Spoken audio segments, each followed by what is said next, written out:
speaking of Marco, we're going to talk about Marco's least favorite comic book character of all time, and Swamp Thing, who, for whatever reason, a special winter issue was dedicated to this character.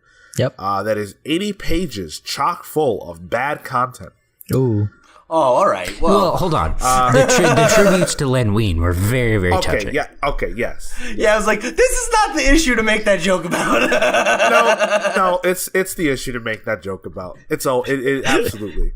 We love Len Wein on this podcast. And Bernie Wrightson. And we Tom love King. And we love Tom King. But let's talk about the issue itself. And why don't we let the man of the hour, the person for whom this is the most impactful piece of content, why don't we let that individual speak on it right now? Phil? All right, I'll start up. All right. So I'm already fast forwarding to this segment. Future Phil's fast forwarding. Jumping timestamps. The live ticker is dropping. Marco, go ahead. Oh, all right. I thought Phil was going to take it. No, this is right. your moment. Why would he? So this is a winter special, specifically commissioned by, there was a portrait that was originally commissioned for Len Wein. It's referenced in the back of the book, and then there were some discussions internally, and Jeff Johns had wanted to help celebrate both of Len Wein and Bernie Wrightson's lives, and so they did this book. This is where they decided to do that. They enlisted Fabak and King, and there are two stories. One that was brand new by King and Fabak, and then the second, which served as a backup, was a silent comic because Len Wein had passed away prior to his finishing the script. So it's written by, or at least it's laid out by Wein, and then Kelly Jones sort of did what he could with the direction given. And so this was basically just in memoriam to those two creators, and I was kind of disappointed by the first story, and the second story, even though it didn't have any dialogue, it sort of, for me at least, fell in line with what he had been doing with his previous miniseries after Convergence, where Len Wein, they had a 6-issue mini with Kelly Jones and Michelle Madsen as the colorist, and it sort of fell flat. I know there were some fans of it, but it didn't sell very well. And so I guess we'll just talk about that first issue. Oh, felt like I took a fork out of my brain just then. Okay, well, you mentioned that you didn't like it. Why didn't you like it? It was paced oddly. There was just an ever-present of later the story just kind of dragged on for a bit. There wasn't anything going on really at all for me. It just sort of was, okay, Swamp Thing is running away from something perpetually. He doesn't know what. It's a monster. And then he finds out that whatever child that he is protecting from said monster is actually the monster, and he has to kill him. And that's basically where it ends. It's supposed to be like not all monsters are bad kind of thing. But the message that he was trying to convey sort of fell flat for me, and the way he structured the story wasn't very effective to send that message, I think, in my opinion. Okay.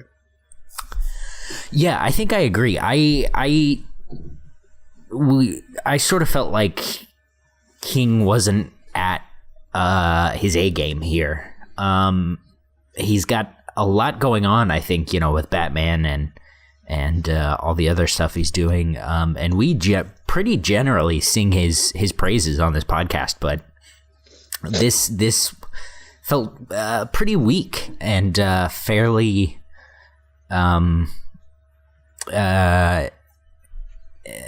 lackluster. Yeah, kind of run of the mill. Yeah, it was a story. Like he just like they asked him to do it and he crammed it in between projects. And did Phil or Pete, did you like the issue? I did. Yeah, I was gonna let the negative, Nancy's get it out of the way, so we could hopefully, end on a positive note. But yeah, I enjoyed the issue. I don't think it was landmark. I don't think it was necessarily like up to the peaks of what King can achieve, but I thought it was enjoyable. There was a lot of well-crafted moments, I thought, and like it was kind of just a little like like what you guys are saying as a criticism, that it was just kind of this little story and it didn't really like exist to do much. Like I enjoy that once in a while, I thought it felt very reminiscent of Frankenstein, like it felt very much like an appropriate story for Swamp Thing, which is like not a character I've read a ton. So like, I can't speak to how it stacks up against other Swamp Thing stories, but for what it was, I enjoyed it. Phil? So my opinion, this was the greatest Swamp Thing issue I've ever read in my entire life.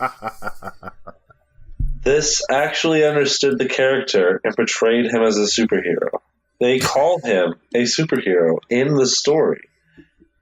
Tom King intimately gets Swamp Thing in a way that no other author ever has, whether it be Len Wein, Alan Moore, Scott Snyder, whomever. Give me one more. Grant Morrison. Okay. Has Gmo written Grant Swamp Thing? Yeah, he wrote like 4 issues. So, to make this perfectly clear... Wait, give me one more. This is the greatest give me one more. Of Swamp Thing. Wait, I want to know one more. Published by DC Comics. And this is a milestone. And if anyone tells you otherwise, they're a blind fanboy. Thank you for this opportunity. Do you want to share your real thoughts on the issue? I'm going to edit all that out. I did. I told you it was the best issue of Swamp Thing I've ever read. This was, frankly, it took a terrible character and made it readable. All right. Well, if you're not going to be for serious, this isn't the most serious I've ever been. I have a heart attack right now because of how serious this is. Well, rest in peace. So I was underwhelmed, man. I was ready for this issue, and I'm normally all in on weird, sort of, slightly esoteric, messages that are beyond just what's on the page. But I got okay. It's winter. It's super long. Swamp Thing is not a winter character. This is a struggle for him. I get all of that. That's all cool. And it's sort of reminiscent of what real humans feel like when they're dealing with the winter and how much it sucks. And, then you get out of it and it's like, oh, sweet. But I don't know if there was something deeper than that I was supposed to get, but I didn't get it. And so for that, maybe I'm dumb, but I just didn't. There was nothing there for me.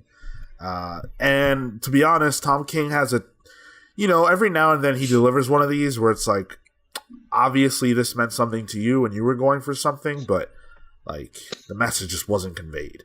And he's a messenger. That's his job as a creator, is to convey a message. And if that falls flat, then it is what it is, and that's what happened here.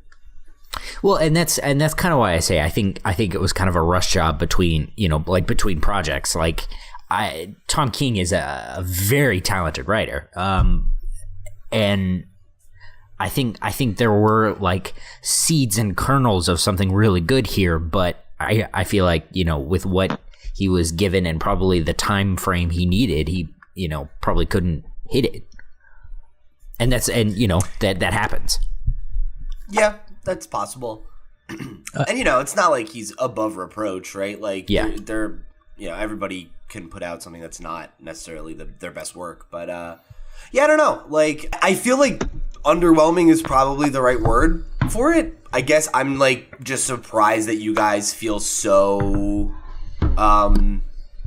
so lukewarm about it, just because like I guess some of the kernels worked a little bit better for me than they did for you guys, because I definitely feel like there wasn't an overarching like theme. It felt more like a meditation on the character, you know, and like it was a fun little dalliance. But what was the meditation? Like what?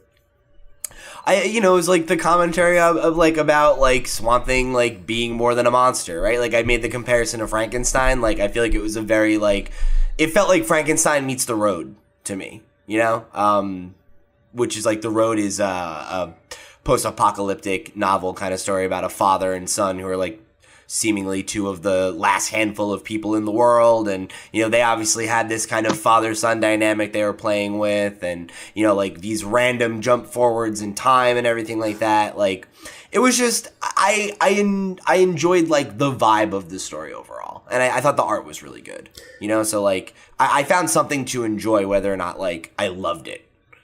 Yeah, the art is really what kept me going. Yeah. Jason Fabak. Yeah, Fabak did pencils, and then we had Brad Anderson on colors. I thought they did a great job, like especially showing like how the extended time in the winter was kind of like taking a toll on Swamp Thing's body.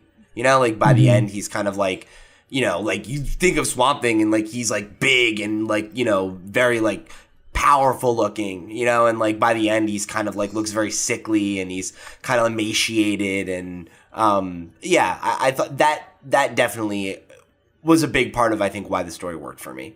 The emotion sold through the art. The lettering conveyed that really well too, I thought. Yeah. Yep. Yeah. I thought like in the snow. Yeah, I thought Swamp Thing's his bubbles were really good. Yep. Yeah. The orange, you mean? Like just yeah. That's how it normally is. Is it? I mean, I don't touch that nasty ass book. I didn't know. Yeah, it's normally orange, book. And it always has the 3 dots like in between certain number of words. Did really? Yeah. Do you know was it the same letterer that usually does Swamp Thing, or was it somebody different? It was something different, yeah. That's just like a thing. Yeah, it's just a thing that they do with that's his part of his character. Cool. All right. Well, cool. Swamp Thing Winter Special not really doing it for us. I don't really feel comfortable analyzing the Len Wein story just because he didn't get to finish it. So it's not. It was cool to see it, you know. Yeah. And it was cool to see like the script that was there. Despite it not being actually on the page. From his words. Yeah. It was cool to see his process too. Just, you know, like as a creator, like seeing how he lays out his books. That was kind of interesting. Yeah. I've actually never seen that exact way of detailing what you want on the page, the way he did it with the slices. And I've never seen that before, so that was kind of cool. Yeah. But I mean, it's how can you really talk about this in a way that's, I mean, it's not finished, so yeah. I mean, I just think like again, it's cool that it came out. You know, yeah, it's cool that we got to see it at all, and it seemed like I really appreciated the letter that they had from I guess it was Rebecca Taylor. Yeah, and I guess she had been an editor who worked with him a lot, and I thought that little passage just about him and the piano and everything was really sweet. It seemed like a nice tribute for obviously one of the most influential creators, at least in the last several decades. Yeah, and if you guys want to, if anyone's interested just to hear more on like that last issue, the Parlapod podcast, they interviewed Kelly Jones, and he talks about his final conversations with Len Wein about the issue specifically, and just like in general what they would talk about, the way that Wein was very sort of like carefree and towards the end just very content. So it's a very bittersweet episode if you guys want to check it out. I think it's like A78 maybe 79. We can probably try to find a link if anything. Cool. All right. So let's jump into the news here.